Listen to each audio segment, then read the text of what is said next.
Hey everybody, how are you? Happy Memorial Day. I'm glad that you're with me today. Thank you so much. It is pouring down rain. I'm out back behind one of my stores trying to get in to go to work, but it's pouring rain, so I'm not really able to. I'm just going to wait here until it slacks off a little bit before I get back to work. Where have I been? What can I tell you? You know, I got to tell you, there's a lot of channels I follow on YouTube, and it's always annoyed me for a few of them that I would follow. They would just seem to disappear and without saying anything and not letting you know what's going on. And I don't want to be that guy, so I apologize for being AWOL for a while. But the simple fact of the matter is there's two things happening. Number one is my work schedule. I'm not complaining, I'm just saying that's just life. I just don't have enough time, the time that I'd like to spend making videos, because I don't want to get on here and say nothing, you know. And it takes a little bit of prep work and research and that kind of thing to get something decent to say. So my regularity in making videos is not going to be what it once was, I don't suppose. But I will get on. I'm not going anywhere. I'll just get on here from time to time, and I'll try and be a little bit better, you know, getting on here and making videos or shorts or something, just to let you know that that I'm around. But I had a couple of things on my mind today that I wanted to talk about while I'm waiting for the rain to slack up so I can go to work. And the first thing I want to talk about is libertarians are idiots. I've done a video, you can look for it below, where I explain the utter futility and the fatally flawed philosophy of libertarianism. I used to be a libertarian, a proud libertarian. I thought that was the way to go, but it ain't. And I explained in that video why that is. It is simply because libertarians basically have this laissez-faire mentality. Generally speaking, it's hard to pin them down because a libertarian can basically be anything, you know. But it's a fatally flawed philosophy simply because of this fact. There's always going to be somebody in charge. You can't just live your life free of any authority whatsoever. Somebody's going to be in charge, and you might as well reckon with that fact. Now, we're left in the presidential race with two contenders for the White House, Biden and Trump. It's going to be Biden versus Trump unless one of them or both of them become incapacitated and they can't rise to the occasion and make it till November. There's still a school of thought out there, not to get sidetracked, but there's still a school of thought that the Democrats are going to replace Biden with Newsom or somebody, and I think that is a possible scenario. You know, Biden is going to debate Trump in June. This has never happened in our lifetimes anyway. I don't know if it's ever happened. They usually wait until the conventions are over and both people have their nomination of their parties before they debate. There's some speculation out there, and I think this carries a great deal of weight, that they're debating early. I think it's supposed to be in June, because the Democrats are holding their cards close to the vest. And I think that the school of thought, this particular school of thought, says that the Democrats are wanting to wait and see how Biden does against Trump in the debate before they make a move before the convention to replace him with Newsom or somebody. I think that's a possibility. I don't know if that's what would happen, but it is definitely something that's on the table. Man, it is lightning like you can't believe. Pouring rain and lightning here on Memorial Day morning. It's 5 in the morning here in Birmingham, and it is just, the heavens have opened. It just started raining a few minutes ago. But anyway, last weekend the Libertarians had their annual, not annual, but they had their convention of futility, and they had people such as RFK Jr., who's not going anywhere. He's not going to be nominated for anything. They had him speak, and then I believe it was the day after, Trump came down and he spoke at their convention. I don't know why he wasted his time, but you know, it was an appearance, and he gave a speech, and he was greeted by a lot of boos in the crowd.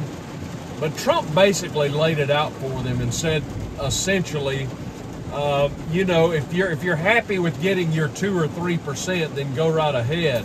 But the fact of the matter is, whoever you nominate is not going to be the president, and he's right about that. Why don't you just go ahead and vote for me? I mean, this is where we are, folks. It's going to be Biden or Trump. You know, everybody has their dream candidate. I would have preferred Vivek Ramaswamy to get the nomination. He is as close to the philosophy of Ron Paul as you can get. I realize Ron Paul is a libertarian. Vivek is not a libertarian. Vivek understands what's at stake here, and I think he would have made a tremendous president. I wish that Trump would select him for vice president, and I don't think that's going to happen. I think Trump is probably going to disappoint us all with his choice. If I had to bet money on it, I think it's probably going to be Tim Scott, but I hope that's not the case. But, you know, this is where we are. It's going to be Biden or Trump, folks. The way things stand right now, it's going to be Biden or Trump. So you've got to decide, who do you want to be the president, Biden or Trump? And when you break it down, when you distill it to those two men, there is no choice. It's simply 4 more years of this utter disaster that we're living under in domestic issues and in foreign policy and perpetual warfare, always being hostile towards Russia. And these people, for whatever reason, these maniacs that are in charge actually, I believe, want war with Russia. And of course, we've got that right now. This is a proxy war in Ukraine. It is utter insanity, absolute utter insanity. They are putting us in peril. They are pushing us to the brink of nuclear war. And it makes you can't be rational about this. You can't be logical about it. There is no rationale for such a mindset, but that's who's running America right now. So there is no choice. It's Biden or Trump. And I got to tell you, I don't know if we can survive 4 more years of this clown in the White House. Our economy is terrible. Inflation is awful.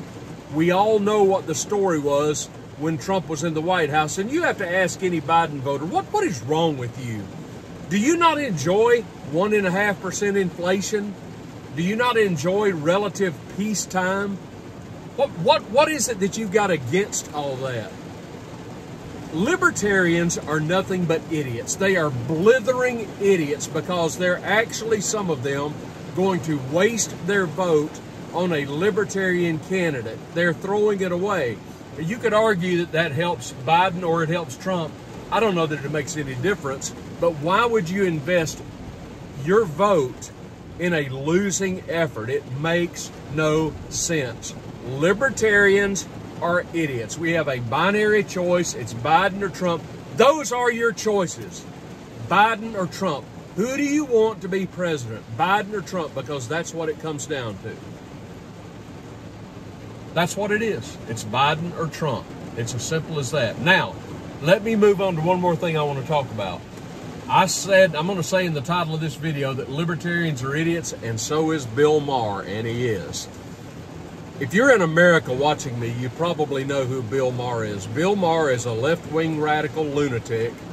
He hosted a show on HBO for several years called Politically Incorrect, which was exactly the opposite of what the title of the show was. They were the epitome of being politically correct on that show.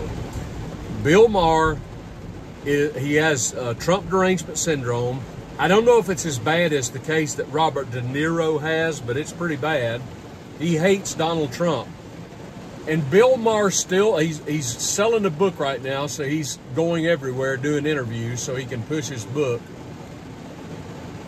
He believes utter lies. He has latched on to these lies about Trump and other things that he believes to be true, and they simply are not. Now, Bill Maher, as I say, is a left-wing radical, but Bill Maher, I would not say is an idiot.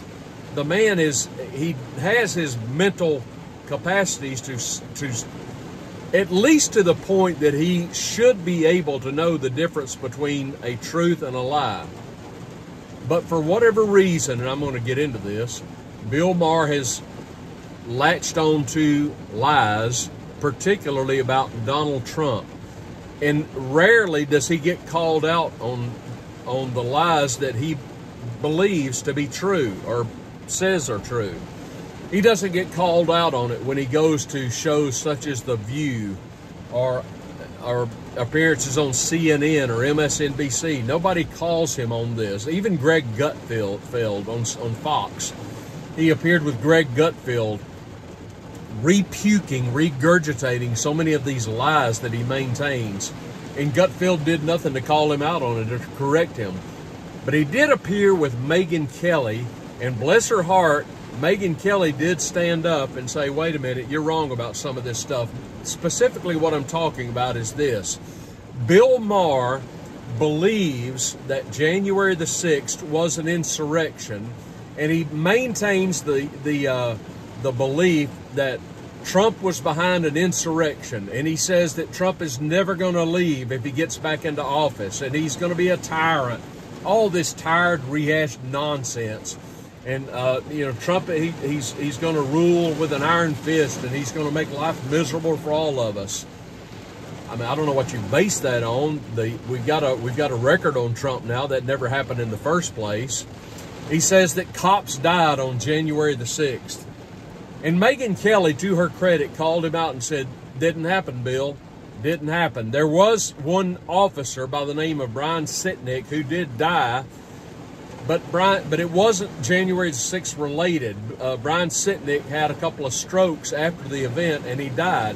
Had nothing to do with January the 6th, which was not an insurrection, as we all know. January the 6th was simply a protest. It was a lot of pissed off Americans who went to Washington to protest the election that was stolen from Donald Trump.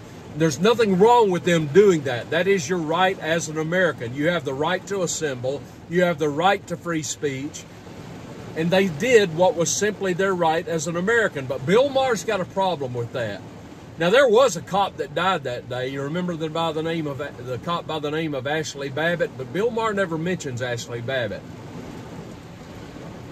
He just rails on and on and on about this nonsense. Now, why is it that he does this?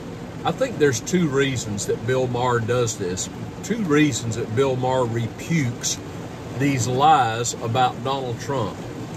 He has Trump derangement syndrome. He hates Trump, and there's no basis for that. There's no reason that he should. If I could talk to Bill Maher, I would say, what is it that you dislike about being at peace with Russia and other nations, Bill? What is it exactly that you dislike about low inflation and lower prices, Bill? What is it you don't like about that? I mean, I've got issues with Trump myself, but I don't have TDS. There's things that Trump does that drive me batty, particularly in fiscal matters. He spends like a drunken sailor. But what is it, Bill, that you don't like? What is it that offends you so much about Donald Trump? Bill Maher has chosen to believe lies.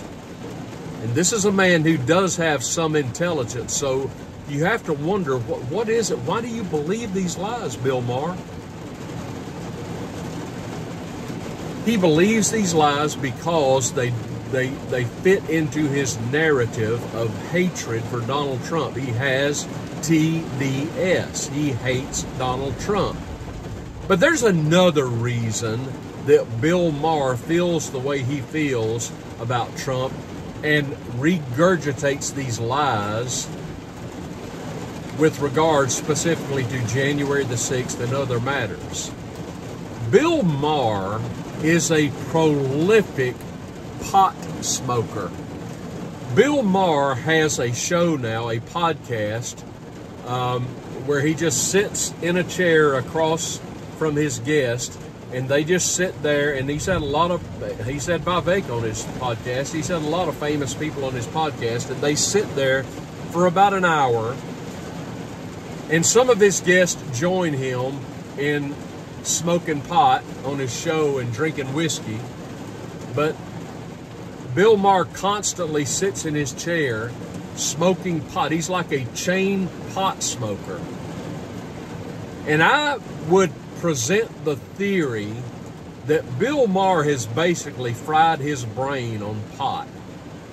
And that's why he is the way he is. And I really believe that. His brain is pot-addled, and it has taken away from him the capacity to be logical and rational and objective. It's just easier for him to believe a lie. He acted amazed when Megyn Kelly told him all the things you say happened on January the 6th, Bill, did not happen. He said, well, cops got killed on January the 6th, and she said, name one. He couldn't do it. Well, I can't give you a name. That's right, you can't, because there isn't one. Bill Maher has fried his brain. He hates Donald Trump, and his brain is fried. And I am in the camp of those who maintain that perpetual pot smokers are killing their brains and their cognitive ability and their ability to be rational and logical. And I really believe that. So if I could talk to Bill Maher, I would simply say this, buddy, this is not a harmless drug you're inhaling every day. You are frying your brain, and that's why you're not logical, and that's why you're not rational, and that's why you're not objective, and this is why you don't understand what's going on with this country and with Donald Trump. So until you quit smoking pot, Bill Maher, you're an idiot. You're just an idiot. Just like libertarians. There you have it, folks. The rain's slacking off a little bit, and I got to go to work. Thanks for joining me. I appreciate it. Like the video if you would. Subscribe to the old Triple T channel if you would. Good to be with you. I will see you soon. You all go out there and have a great Memorial Day.